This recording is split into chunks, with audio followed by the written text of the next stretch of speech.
Hey everyone, it's the Monty Man, and you are about to take part in the experience, the strength, and the hope of this episode of the Take 12 Recovery Radio Show.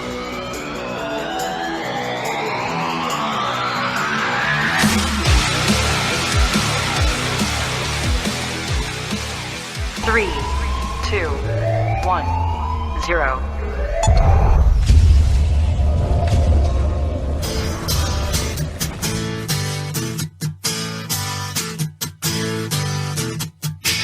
Hey, you! Yeah, you! Come here for a minute. I want to talk to you.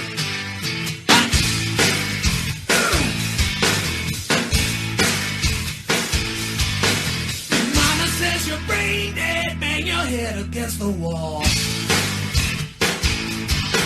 Can't find peace of mind, brain needs an overhaul. Bonehead, brain dead, we're all the same. You can't think straight when your heart is in pain. Turn around, hit the ground, time to lay your burden down. The views expressed on this broadcast of the Take 12 Recovery Radio Show are those of the co-host and guest and do not necessarily reflect those of our affiliates. The topics and opinions on today's show should not be considered as medical, psychological, or professional advice. Take 12 Radio is not affiliated with any particular 12-step fellowship. And now, here's your host, The man, the myth, the legend. the Monty Man. I'm telling you the truth, man, I ain't gonna lie to you. Good guys, bad boys, We're all the same. Saved by grace is the name of the game. turn around, hit the ground, Time to lay your burden down. Welcome to the Take 12 Recovery Radio Show. Marv. Hello, Marv. Wave, Marv. Hey guys, how's it going? Yeah, he's over there. Margie's here. Hello. Good morning. And Dave Fleming is here because he's not all there. Peace, Dave. Oh, that's- Peace, Dave. Vid. It's a V for vid. The vid. And over here is a microphone. See that microphone? And Denver's not there. It's an empty hat. Yeah. It's just a hat. Just he was there and then he just poof. Poof. So Denver's feeling a little under the weather today, and so we're hoping that he gets better quickly so he can return Is to that us. the new virus that makes you invisible? Ooh, the invisivirus. The invisivirus. Just a mask walking around. That's all you can see. Boy. Yeah. So I don't know. Are things going to open up this next week again? It's yet to be seen. Let's do it. I'm telling you, right? Let's just go for it. Yeah, hair and nail salons, please. Right? Yeah. Hey, if they can keep the pot shops open, they ought to be able to keep the hair and nail I salons know. open, If right? Right. Car washes are open, but not hair and nail salons. Right. Isn't that against the Constitution? What's a constitution? Is that when you take your bathroom break? You know, you're right. And as far as I know, from what I'm reading constitutionally, our governor can't even do what she's doing at this point. Right. She can't extend it past what she's done. It's illegal. But, who's going to fight that? We got a bunch of, what are you going to do? We, the people, have to fight it. That's what I'm saying. But If nobody does anything, then lets them get away with That's it. exactly right. We teach people how to treat us, and we're doing that. And once again, Portland runs the show for an otherwise conservative state. Well, there's a lot of other states that are pushing back now. So Yeah. The people are going to get fed up, I think. But anyway, I just lost half our listening audience. And I don't they care. were out getting a beverage anyway. So Do you care, Marv? I don't care. Do you? Okay. All right. Well, on with the topic. We're going to be talking about the three legacies: recovery, unity, and service. Specifically in Alcoholics Anonymous, but they're not too far from the legacies in other 12-step fellowships as well. But we're going with the mothership. So we're going to be talking about that. But first, of course, we got to do a little complaining. I think that's in order. It's always. All right, stop. Everybody stop, because the Monty Man has something to whine about. It's time for the Monty Man's weekly whine.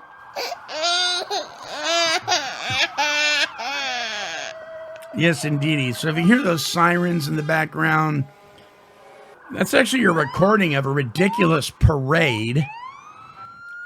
This is what I want. I got to complain about this. All right. Now, I don't know what it's like in your neck of the woods, listeners out there.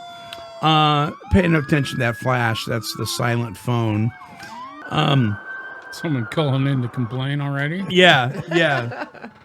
I don't know what it's like in your neck of the woods out there, but around here, the police department made an announcement several weeks ago that they aren't going to be patrolling the streets as normal. It's going to be more in-call services, that kind of thing, that they're pulling back.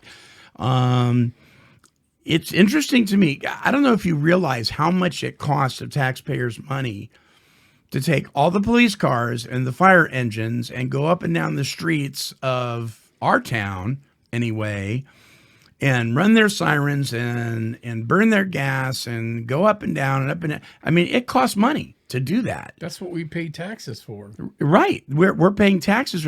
I am not paying taxes for every week for you to pull out all the emergency vehicles in town and ride around town honking and running your sirens when other services aren't being covered. What? Yeah, that's what they've been doing.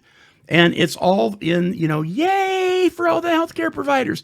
Yay for all the people that are still going to work when nobody else is, and how brave you are. And you know what? I agree with that. I applaud all those folks.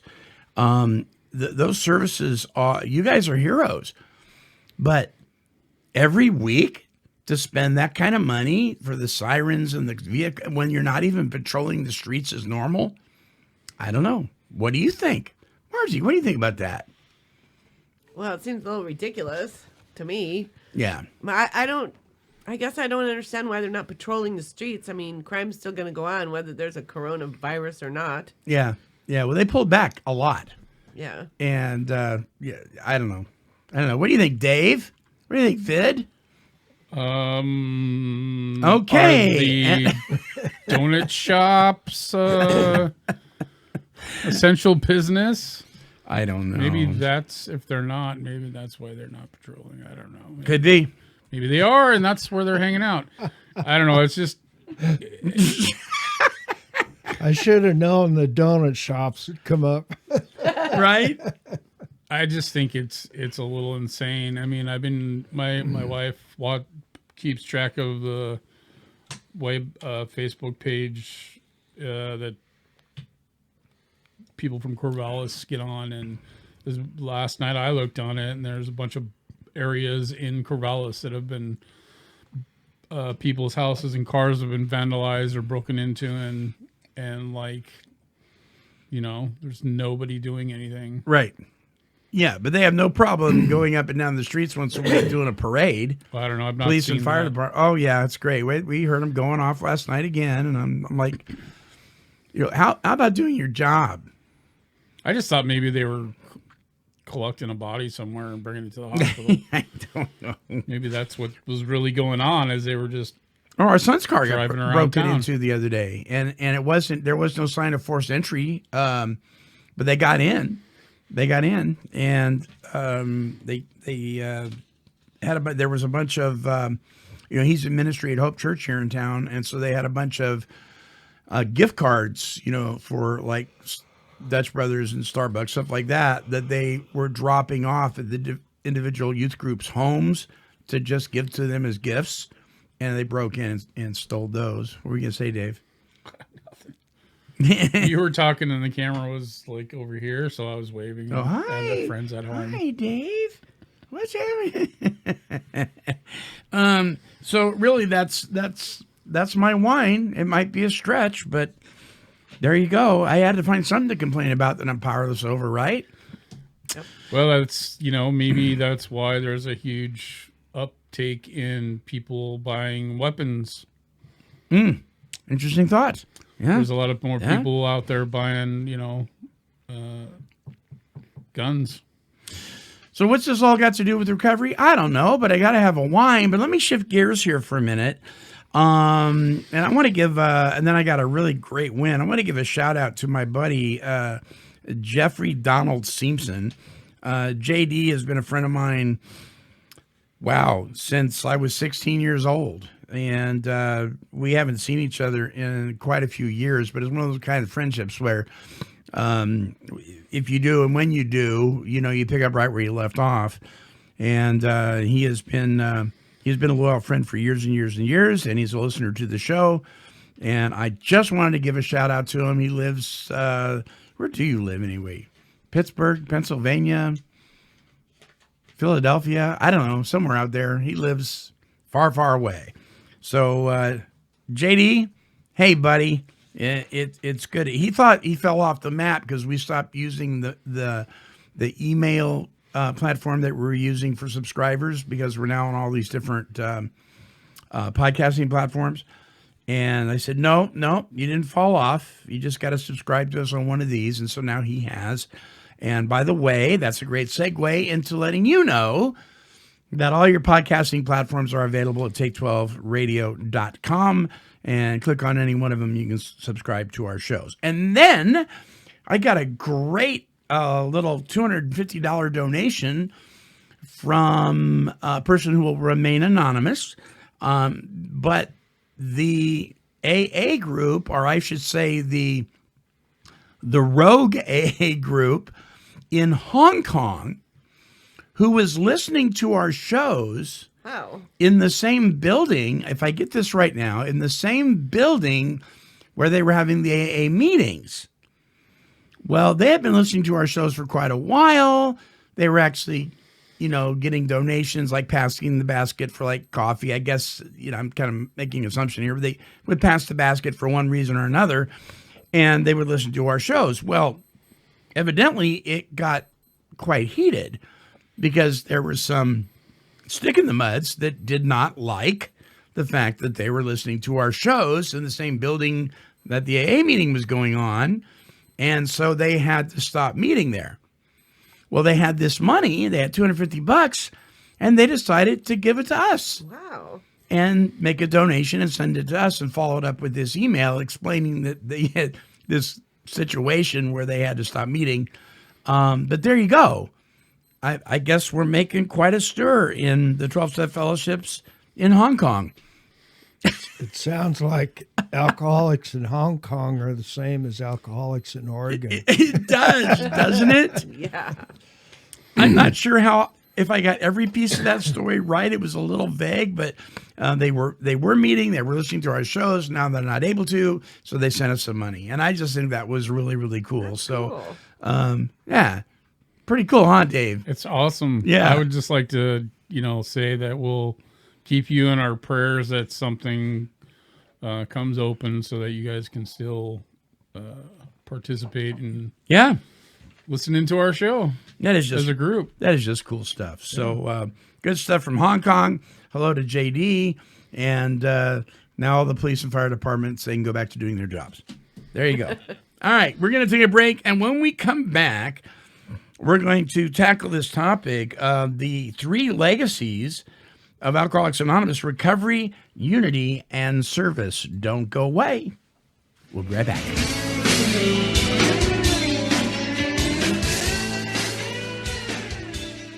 Don't go away. I know I won't. After these messages, KHLT Radio will be right back. AA made all the difference in my life. I noticed that most of the goals I had as a kid were slipping by. I didn't feel like the person I hoped to be. After all those years of drinking, I really didn't know myself. When I was out there drinking, I was always looking for the next great party to make me feel all right. With AA, I found a better way of life. And I feel good in my everyday life, even without a drink in my hand. Alcoholics Anonymous. It works. Look us up. Check your phone book, newspaper, or AA.org. Hey, check it out. The best in recovery talk and positive music radio is now available on Apple Podcasts, iHeartRadio, Spotify, YouTube, and Podomatic. Simply visit any of these platforms and search for Take 12 Recovery Radio. Listen and download hundreds of our shows for fun and for free. Also available at take12radio.com.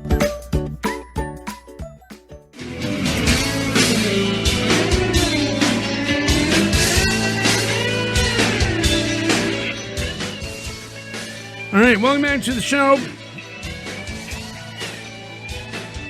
It's good to have you with us here at take12radio.com on your internet dial.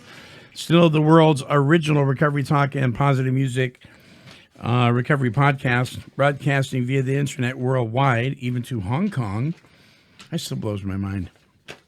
We're going to talk about the 3 legacies. These are Alcoholics Anonymous 3 legacies.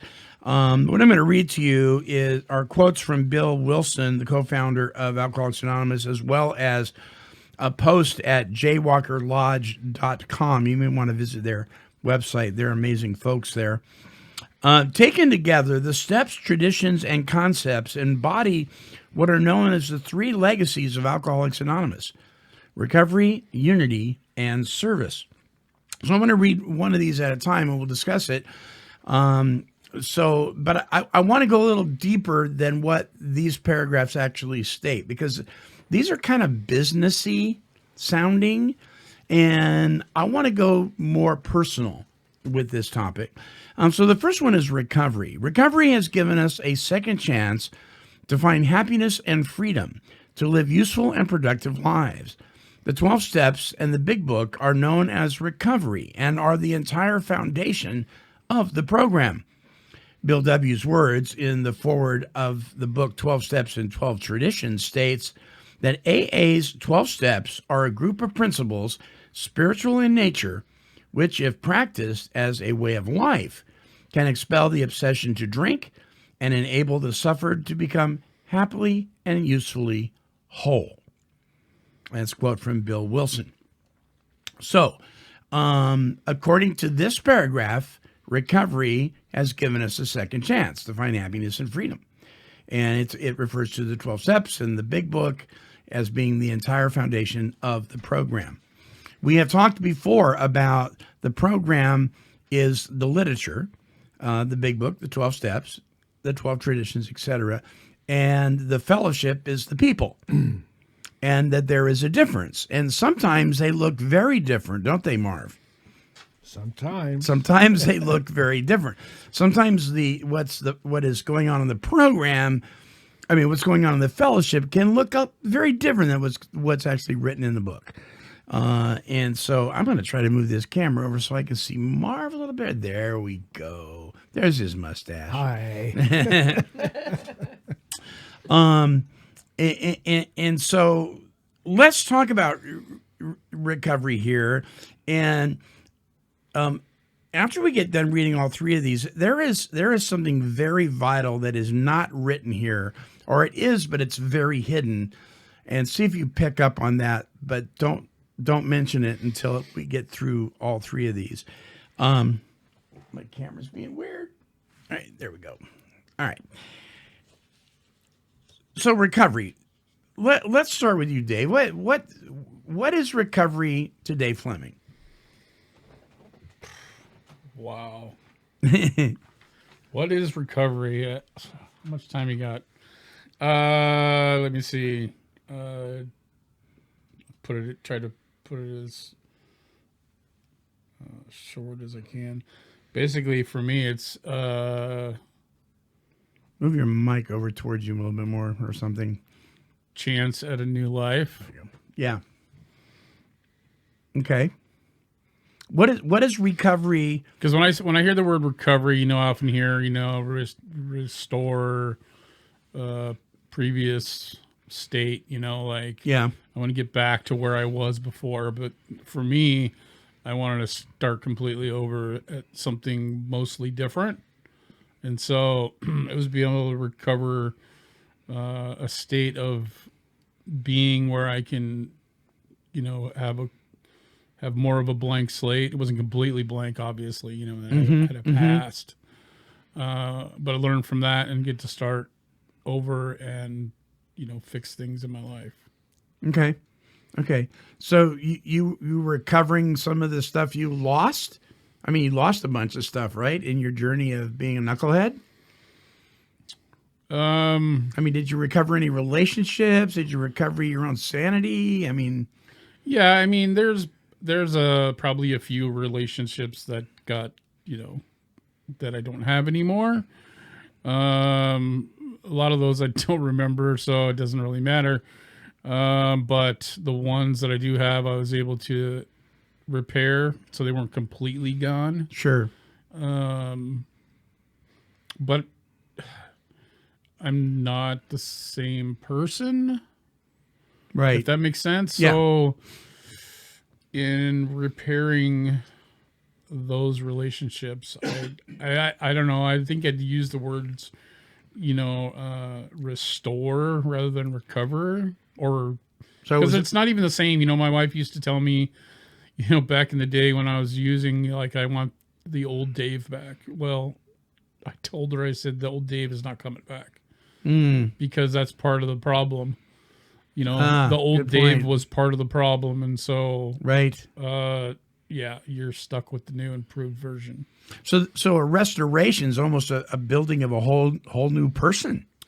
For me, it was, yeah. Yeah. Yeah. Margie, how about you? What is this whole recovery thing meant for you? What is being in recovery or experiencing the state of recovered? What is that for Margie? Well, kind of like Dave said, for me, it's just a whole new way of life. Pull your mic towards you. A whole new way Get of it on life. your chin there. There you go. And because I started drinking at a pretty young age, in my teens, and so early teens? No, more late teens, Yeah. college age. Okay. And so I don't. When I say I'm recovered or in recovery, I'm not trying to go back to the days before I was drinking. I have a new life now thanks to my recovery, and there's like a lot of facets of it that I've had to work on really hard the last couple of years, but pretty much throughout my whole life of being alcoholic. And the last couple of years I've worked really hard at changing everything in my life. I know it's talked about a lot that if you just have to change everything in your life if you want to stay sober. And I've had to, and for me it's all been for the better. First I had to accept that not only was I powerless over alcohol, but that my life was very unmanageable, and that it had been really, really unmanageable for pretty much all my drinking career. I had to accept that before I could move on forward in my recovery. And then I had to pretty much start and improve, grow a better relationship with my higher power, who is God to me, because I couldn't have stayed sober this long without God in my life, who gave me the willingness to do the work I needed to do, and the love when I was going through hard times, and then I really had to settle down and realize I had to do the hard work that I didn't want to do before, because it was hard. I didn't want to do it. I was lazy. I didn't want to do my steps, and I didn't want to have to. I didn't want to have to write down all that stuff on paper and about all the horrible things I did to others, and but I got busy, and I got a sponsor, and she made me do a lot of stuff I didn't want to do, but I did it, and did my steps, working on my steps. And so now recovery means that I've restored important relationships in my life with my children. And they're not perfect, but at least I know they love me, and I love them, and they know their mom's sober, and they're proud of me, and I'm going to be a grandma pretty soon. Wow. I know.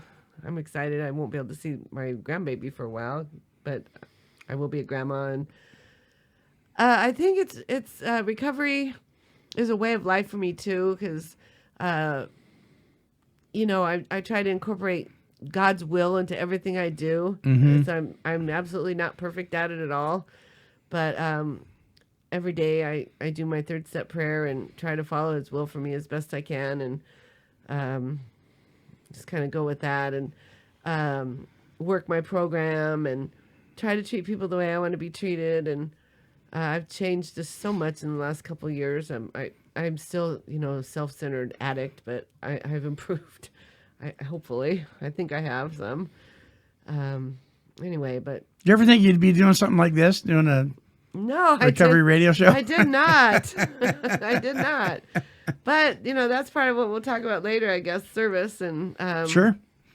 So I'm glad if any little thing I say can help one person, then it's totally worth it. And anyway, I'm just so glad to be sober and in recovery, and that's awesome. I wouldn't trade it for anything, really.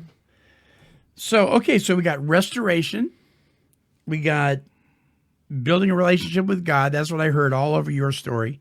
What about you, Marv? Oh, I was afraid you were going to get over here. Were you? Yeah. Well, we'll go talk to Denver first. Hi, Denver. I forgot. Denver dissolved. There he is. No, just a hat. Okay. Go ahead, Marv. Well, I want to try to be a little descriptive and create a vision about this. Yeah. So, and I've said this in meetings before, but if you're not in recovery and you're an alcoholic or an addict, it's kind of like trying to saddle a dead horse.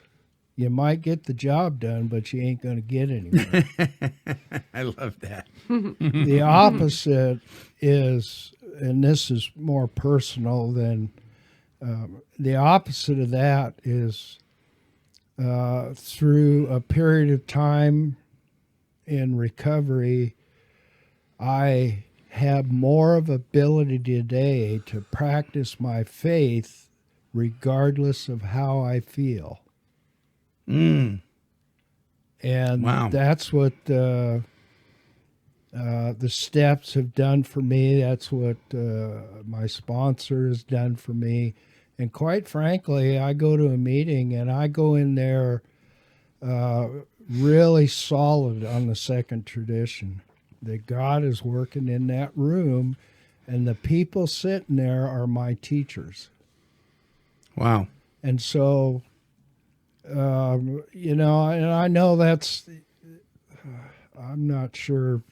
That's the way I look at it. So let me, for the listeners' sake that may not know, the second tradition of Alcoholics Anonymous states, for our group purpose, there is but one ultimate authority, a loving God, as he may express himself in our group conscience. Our leaders are but trusted servants. They do not govern. Yes. Right. So God's in charge. Yes. And he's working through people in servanthood, right? And those are your teachers. Yes. Wow.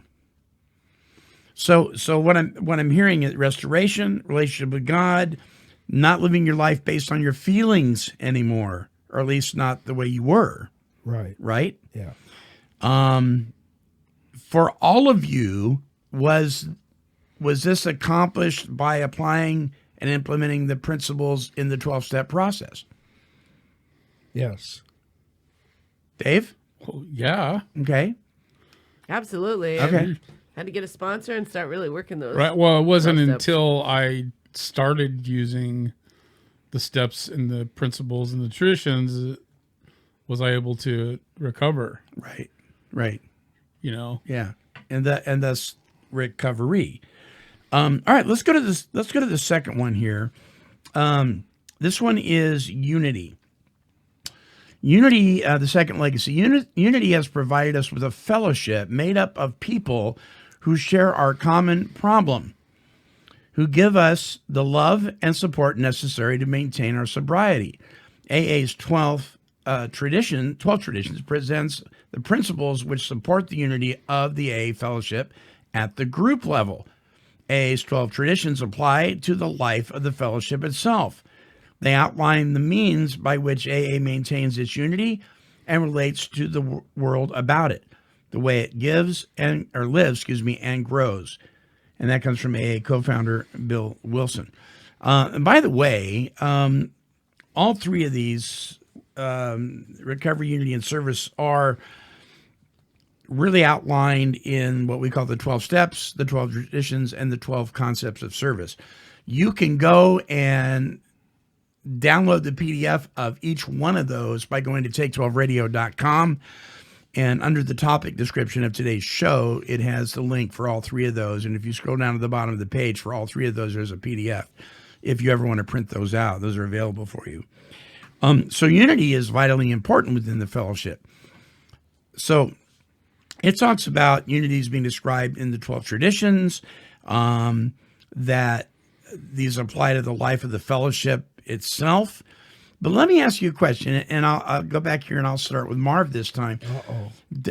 Does unity mean that we are always united? No. Explain what you mean by that. Well, my idea about, and you know, you have to realize that because God created us as individuals, we're all different, right? Mm-hmm. Well, I have a problem with what I've had to do about this unity thing is I say to myself, because I am not one of these gregarious, join the crowd type people. Right. You're not a bandwagon guy. And I had a hard time for a very long time grasping that unity business. What I finally, I think what I finally come up with was, because the program says that that's really important, then I go along with it. I don't feel like going along with it. I don't really want to be a socializer. You know, 2 or 3 people in my life or whatever is fine. But I go ahead and do it because that's what I've been taught in AA. And you ask anybody that knows me very well, I really have a hard time. My anxiety level goes up, but I do it anyway because that's what we're supposed to do.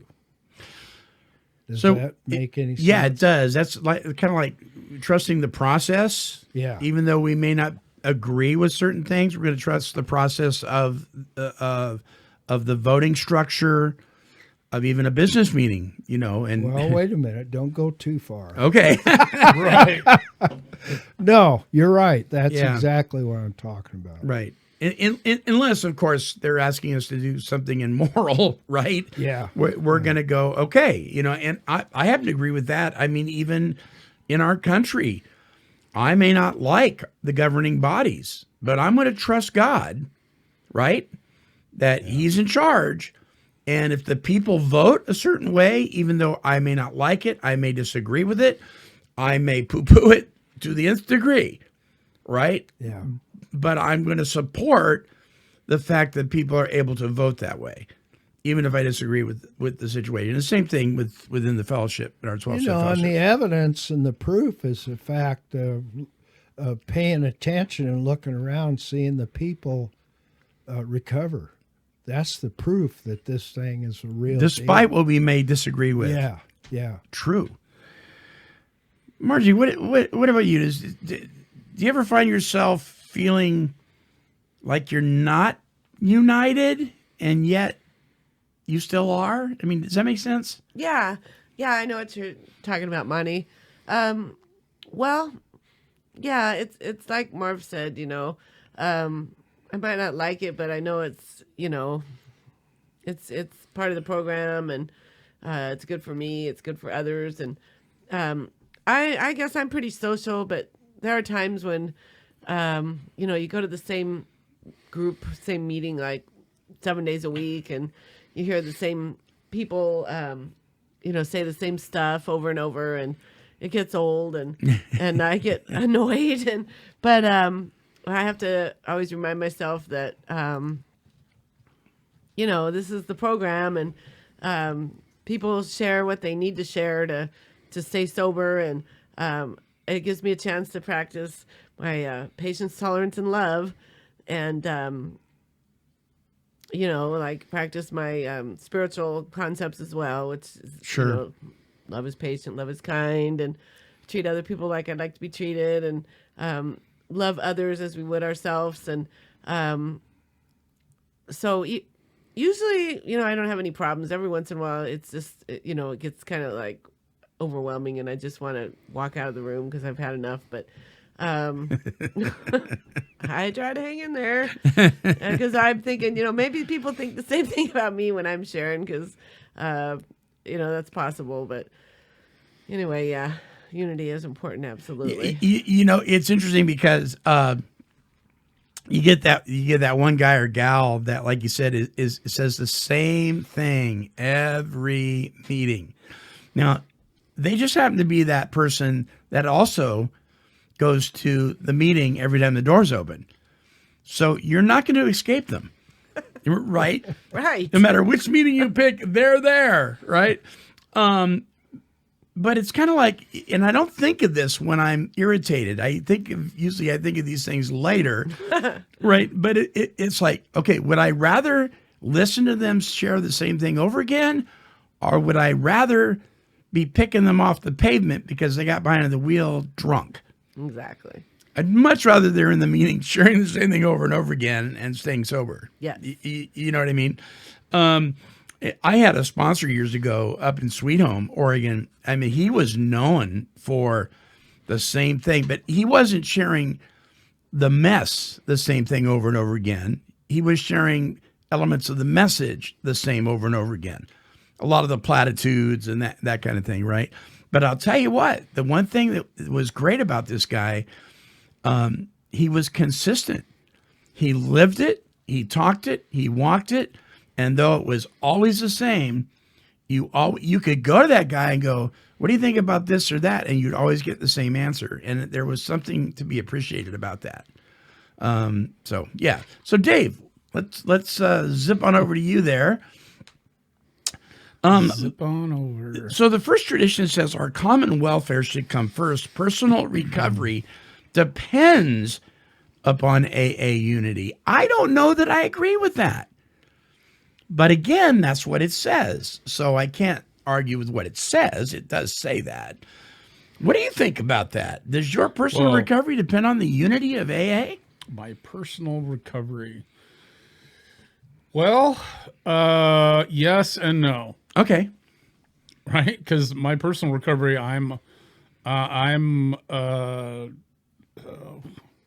what's the word I want to use? I don't know. My personal recovery depends on what I do personally, right? I have to actually do something. I have to actually do your part. Leave my house. I actually have to, go to a meeting. I have to, participate. Yeah. Which, sitting here, I was thinking about this, for a long time, like many can probably relate, my life was about me. There's things that happened or whatever, and I ended up being this person that I'm okay with being by myself. Right. Me and my wife were joking about this whole lockdown stuff. It was like the Olympics for us because we've been preparing for this our whole lives. Right. Right. But when I get into recovery, it was, I've tried every other way. But when I finally decided, the only thing you have to change is everything, was I'm going to actually listen to what people that have recovered or in recovery, how they've been successful. They've got some longevity. And so what does that look like, right? Because, my life before was like, if you would just do things my way, everything would be fine. And Dave's way. I'm okay with isolating. I don't have a problem with that. But the only thing you have to change is everything means I have to change everything, which means I have to go out and I have to be with people. That was the number one thing that I had to change right off the bat. So that was, the 90 and 90 meeting went to just going to meetings every day. I didn't think, okay, I'm checking a box off my calendar, day 35, you know what I mean? It was just, I was going to meetings every day and I was blessed enough to God put me in a place where there were multiple meetings every day, 7 days a week within a 10-mile radius of my house. So if you got those people that kind of got on your nerves that said the same thing, one, it's either something I'm hearing it in a way that's maybe something I need to look at, or I just go to a different meeting and change it up. Once a week, we just go to a different meeting out of the area to change it up. But I had to I did that for meetings every day, sometimes 2 or 3 in a day, for the first almost 2 years.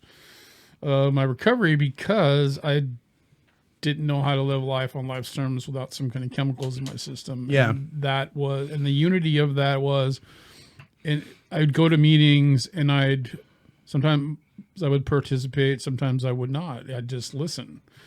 But I had to learn how to, what do other people do in their lives in recovery?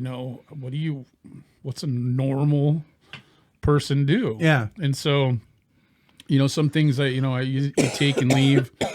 But it helped me sort out like my own thought process. If I'm thinking in the right direction, if I hear enough of the same types of people doing the same things, I know that I'm on the right track. And if I'm, struggling with something, I might just sit back and listen. Yeah. Yeah. But I can't do that if I'm isolating and sitting at home. Right. I can do right. I can do the online meetings, but that only gets you so far. I mean, I like to be face to face or, in a group at times to get different perspectives. And I had to learn that my way isn't the only way, or there are other options that lead to the same point. And I'm okay with listening to those options now. But before I wasn't. I just say, yeah, whatever. And leave. Right. And go do it my way. You know? Yeah. But now it's different, aside from this whole lockdown thing, I have to get out and be with people, and sometimes it's, I go and do things by myself, and I go wherever. I go to meetings, I go out of the area, sometimes I'll go to movies, I'll go to concerts, I'll do things by myself because I know that if I don't get out and do these things, I'll start backsliding and thinking it's okay not just kind of hang out at home. Right.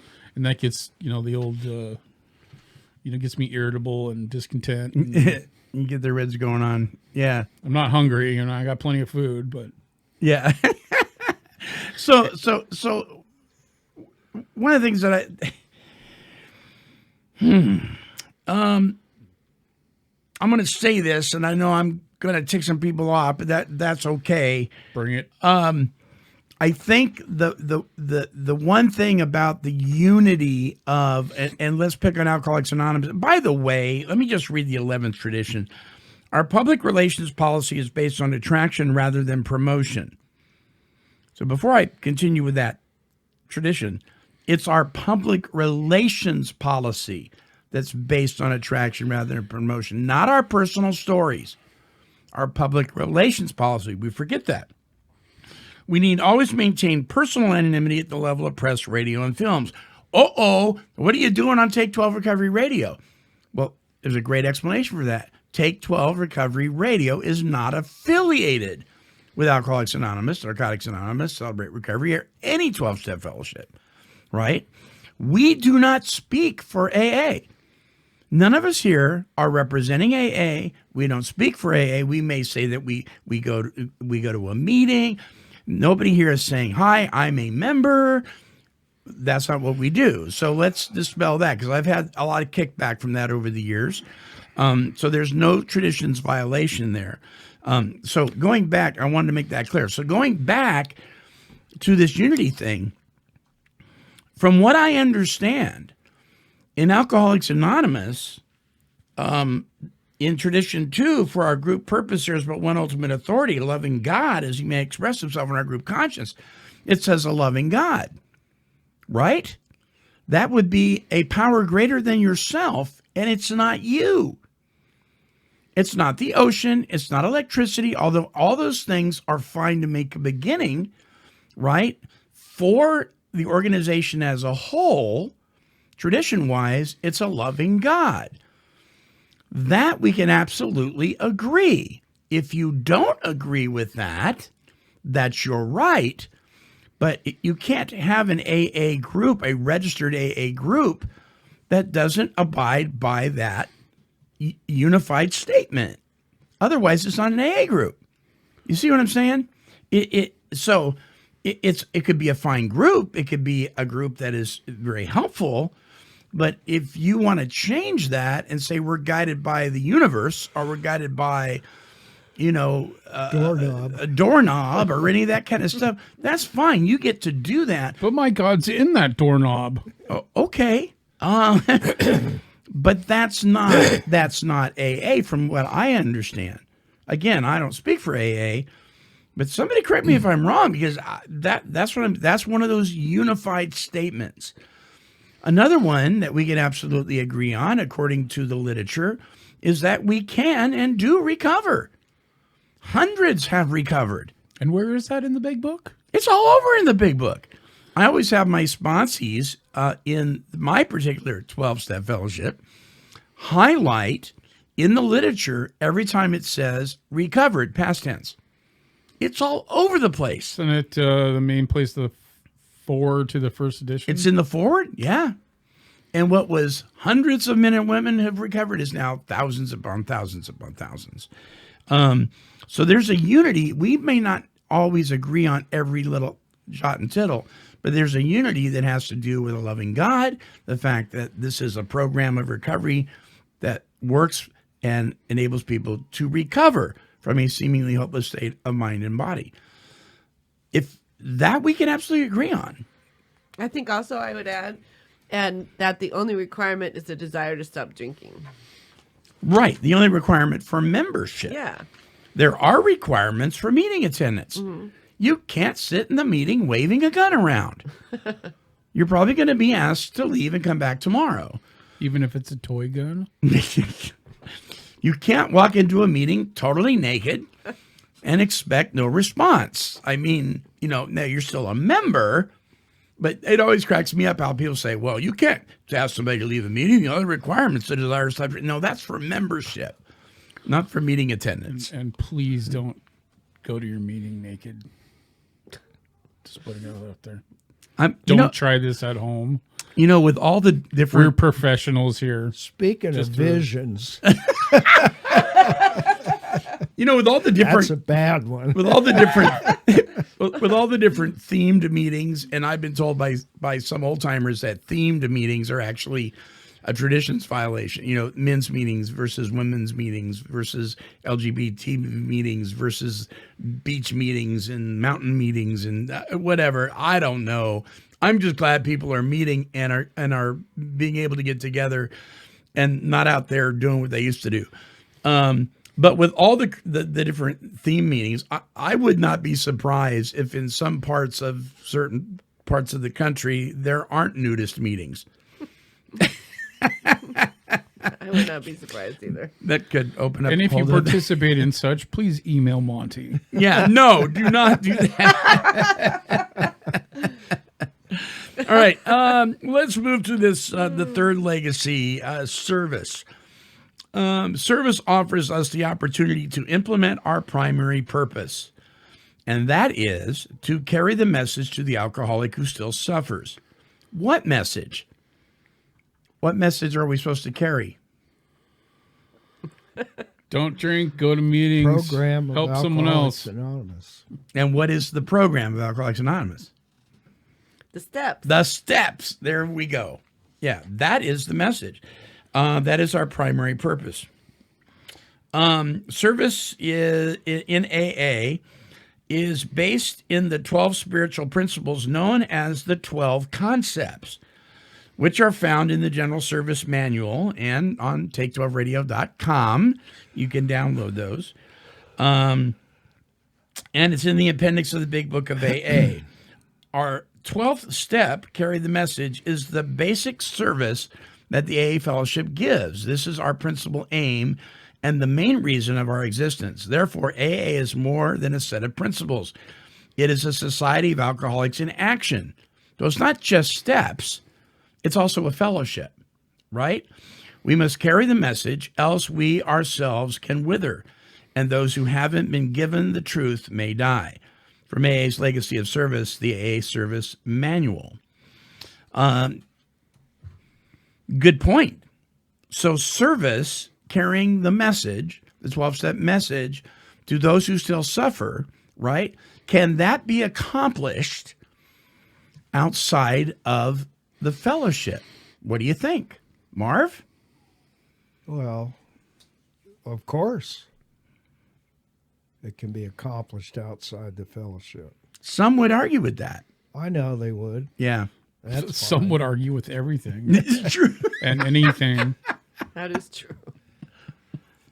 You know, you kind of caught me off guard, but part of the problem, as I see it, is people who are very vain and know the book inside and out because they're very vain. Right.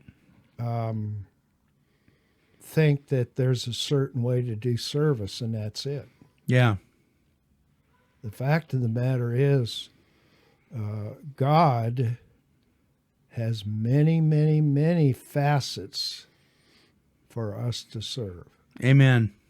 And it may not look, you know, the idea of perfectionism to some people, but that's, I know in my own case, I probably, to a number of people, don't look like I do any service because I'm not following the letter of the law, which would be their concept of what that means. Which could mean a number of things. It could mean that, well, he doesn't pour coffee, so he doesn't serve. He doesn't clean toilets, so he doesn't serve. Yeah. Right. The other part of the story is for those whose vanity and egos are pumped up pretty good, they like to let you know how they serve. They do. And they don't mind doing it in meetings in front of everybody. Right. My idea of service has a lot to do with God's grace. Mm-hmm. And I don't always, I probably miss the mark quite a bit, but I understand that's part of what I need to do to keep this thing, and I do the best I can. You know, you guys, I think that is important for people to understand that service does. I mean, if you're serving, well, what's one of the biggest reasons that we get sober, right? Is to become a productive member of society. True? True. To become productive members of society, part of being involved in your society is to serve that society. There's a lot of sick people in our society that need the message. What is the message? Well, if you take the veneer of the 12 steps away, what you see is a surrender because you can't, an acceptance that he can, and turning your will and your life over to the care of the Creator, and then sharing that message with other people. I mean, that's really it. You know, and there is multiple ways to do that. And I would say that if you're doing that in any facet, that you are serving. You are carrying the message, because isn't that the 12th step? We carry this message, right? The whole message of I can't, he can, I'm going to let him, I'm going to maintain some kind of inventory, I'm going to make amends when I'm wrong, and I'm going to carry the message. If that's what we're supposed to be doing, if that's our service, then we're doing that right here at Take 12 Recovery Radio. Even though we don't speak for any particular 12-step fellowship, we are definitely carrying the message of recovery. What do you think, Margie? You were talking about service. You brought it up earlier. What's service look like to you? Well, service is, for me, it's a real broad area and multifaceted. And okay, for instance, so Marv talked about how people might not think he's doing service, but I see it totally different for him and other people with long-term recovery like him. Not all of them, but lots of them. For instance, when Marv shares in meetings, he probably doesn't realize it, but that is just a huge service to to others, to the other members Mm-hmm. who are really gaining from his experience, strength, and hope, and are really inspired and motivated and lifted up. And that's a huge service to all of us in the program, from our fellow members who have, more experience, strength, and hope, or more experience than we do. And I try to share my own experience, strength, and hope when I can. I feel hesitant to do it because I haven't been sober, that long, but people tell me I should anyway, because there's always somebody in the room with less time than me. So to me, that's service. Just showing up for meeting is service. When the meetings were open, I used to chair a meeting like once a week, and but I don't think that service applies necessarily just to being in the rooms.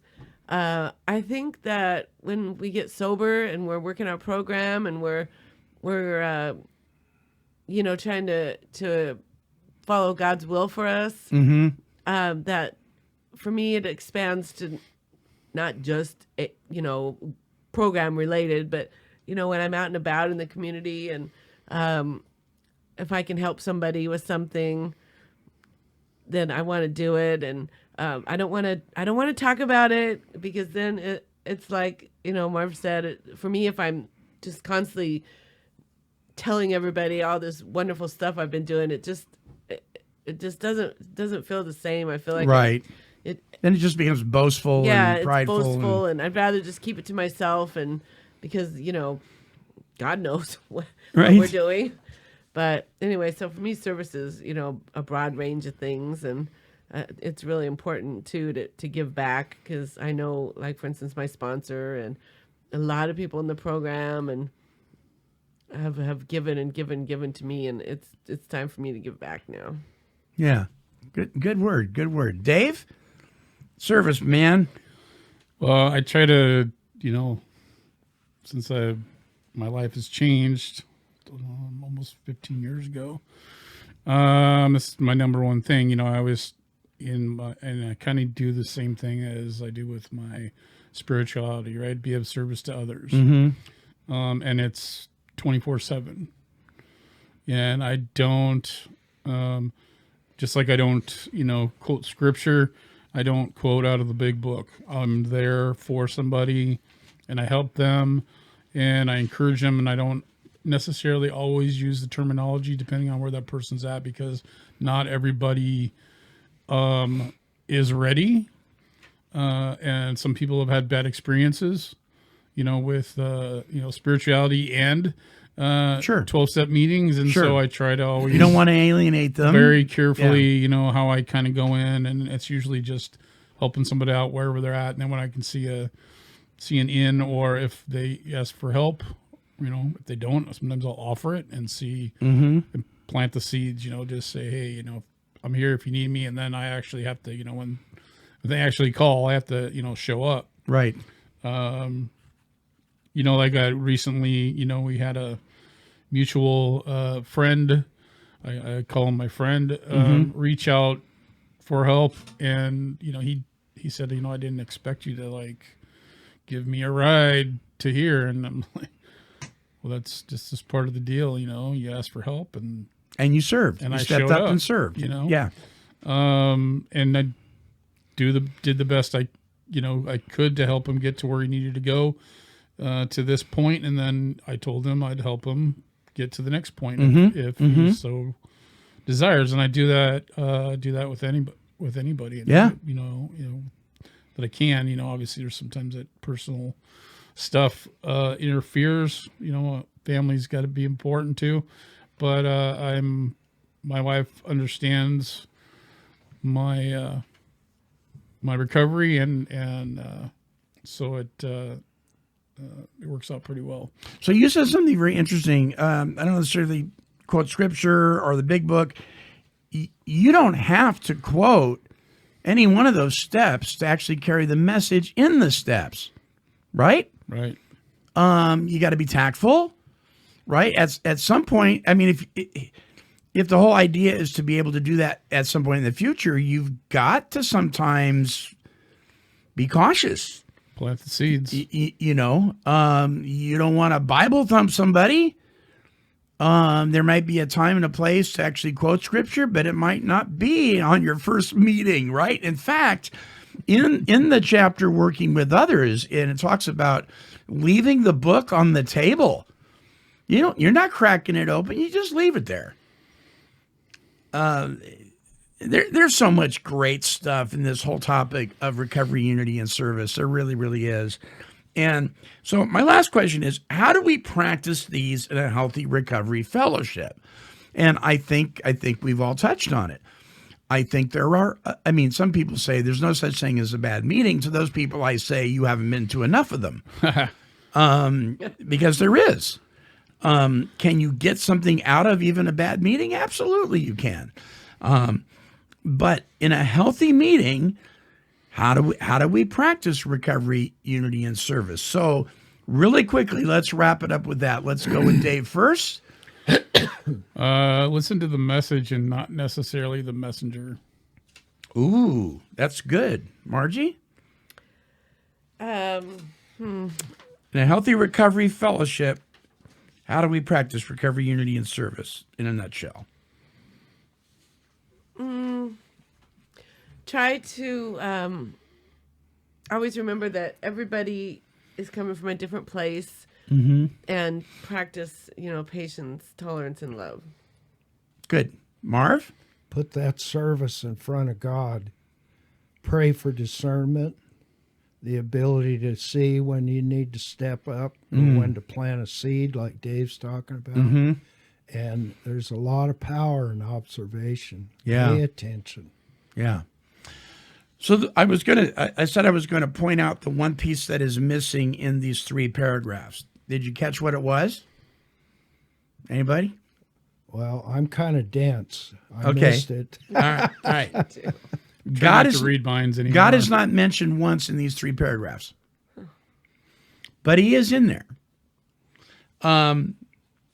In the recovery paragraph, it says the 12 steps in the big book are known as recovery and are the entire foundation of our program. So you got to hunt for it. It's in those steps. Those steps are all about developing a relationship with this power. If we're powerless, we need a power. That's our problem, right? And so it's in there.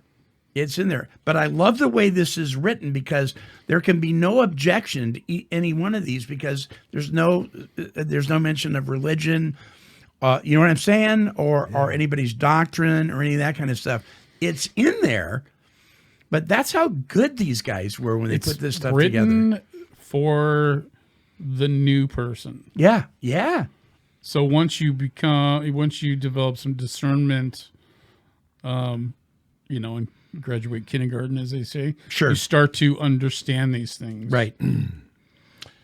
So the solution of our alcoholism/addiction is found in the 3 legacies: recovery, unity, and service, given to the whole membership, in this case, Alcoholics Anonymous, by its founders, Bill Wilson and Dr. Bob, and their fellow old-timers.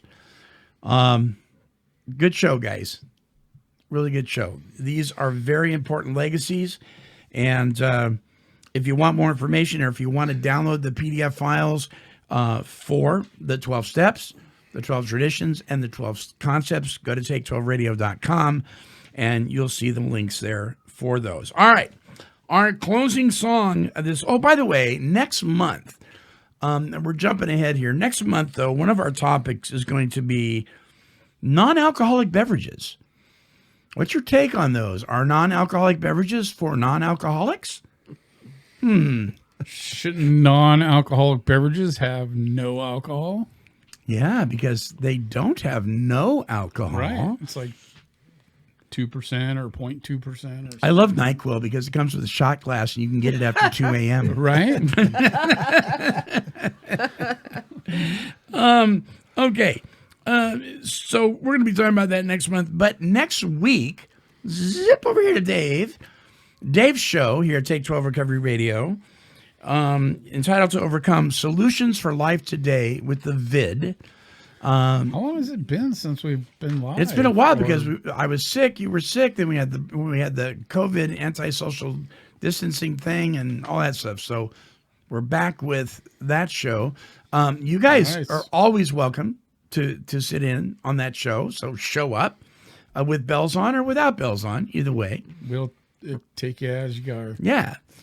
So we'll be doing that. Also, be looking forward to.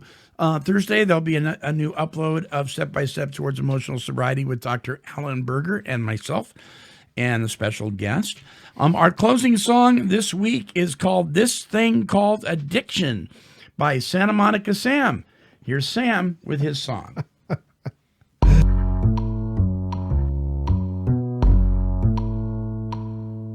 There's a well-known affliction, better known as addiction. Takes everything you got, including your ambition. Has a real long history, but still it's a mystery. It's all you think about becomes your priority. You lose your self-control, you dig yourself a hole. You'll do anything to feed it, even sell your soul. It's a daily obsession, a fatal progression. The way to free yourself is with the true confession. It affects all races, has so many faces. Like power, food, and sex, it's all the same disgraces. It's stress and strife, addiction ruins your life. And the sad thing about it, you won't even think twice. It occupies your mind, it's like you're doing time. Every time you turn around, you're spending every dime. You place your family last and you sum up real fast. It's hard to face reality, therefore you live in the past. It's so much confusion, a life of delusion. You think you're doing fine, but it is just an illusion. It's a life of shame, it leaves you feeling lame. The price for your addiction costs you nothing but pain. Come out of the darkness, come into the light. Come on, walk by faith and not by sight. Come out of the darkness, come into the light. It's time to throw away the needle and put down the pipe. Come out of the darkness, come into the light. Because darkness cannot survive in the light. There are no rules on the street, so be quick on your feet. Every corner that you turn, no telling who you could meet. So many faceless names and nameless faces doing real sleazy things and they leave no traces. Now Freddy is dead. What? That's what I said. He took the wrong man's money and was shot in the head. There was this girl named Beth, strung out on pills and meth. Addiction took her life to 17 at her death. She had a friend named Jack, he was addicted to crack. He took his very first hit and he never came back. Let's not forget about Paul, he loved that alcohol. He had a head-on collision, killed a baby and all. Last night Chris took Corey's life. When they arrested him, the blood was still on the knife. Come on. Now both are separated from the kids and wife. One is in the ground, the other's doing life. Corey was stabbed in his heart for his money and dope. Chris was really strung out, and he had lost all hope. I can't believe I killed my friend, that's what he said in the note. The guards found Chris' body hanging from a rope. Come out of the darkness, come into the light. Walk by faith and not by sight. Come out of the darkness, come into the light. It's time to throw away the needle and put down the pipe. Come out of the darkness, come into the light. Because darkness cannot survive in the light. Drugs are not cool at all, so don't believe all the hype. It was in 1991 when I put down the pipe. You see, I had this affliction, better known as addiction. Took everything I had, including my ambition. I was sick and tired of being sick and tired. Every chance that I got of being sick and wired. I found some people like me, they said they found the key. The information that they gave me helped to set me free. So now I do what I can to help my fellow man. The message that I share is a recovery plan. You see, I once was lost, but today I'm found. Have no desire to get high, my feet are on the ground. If it can happen for me, then it can happen for you. You see, you're really not alone, your life can be brand new. So if you're sick and tired of being sick and tired, every chance that you get of being sick and wired. And if you wanna be free, there is a remedy. You're only 12 steps away from your recovery. The others like yourself, who got themselves some help. And the only way to keep it is to help someone else. No need to suffer no more. See, once you open the door, you'll find everything you need. Need I say more? Come out of the darkness, come into the light. Come on, walk by faith and not by sight. Come out of the darkness, come into the light. It's time to throw away the needle and put down the pipe. Come out of the darkness, come into the light. Because darkness cannot survive in the light. Come out of the darkness, come into the light. Walk by faith and not by sight. Mr. Santa Monica Sam. To view the video that actually goes with that song, visit his site at santamanicasam.blogspot.com. And just a reminder, we are now on all your favorite podcasting platforms. If you'd like to access any of those, you can simply go to take12radio.com and click on any one of those logos and subscribe to our shows for iOS, Android, your PC. Take us on the go, but take us with you. Until our next broadcast, this is the Monty Man along with the Take 12 Recovery Radio family, and we are wishing God's perfect serenity for you. Bye-bye now. Good guys, bad boys, we're all the same. Saved by grace is the name of the game. Turn around, hit the ground, time to lay a burden down. This has been a broadcast of KHLT Recovery Broadcasting. She's a super cat, she's super kitty, meow. Here, kitty, kitty, kitty, kitty. Meow.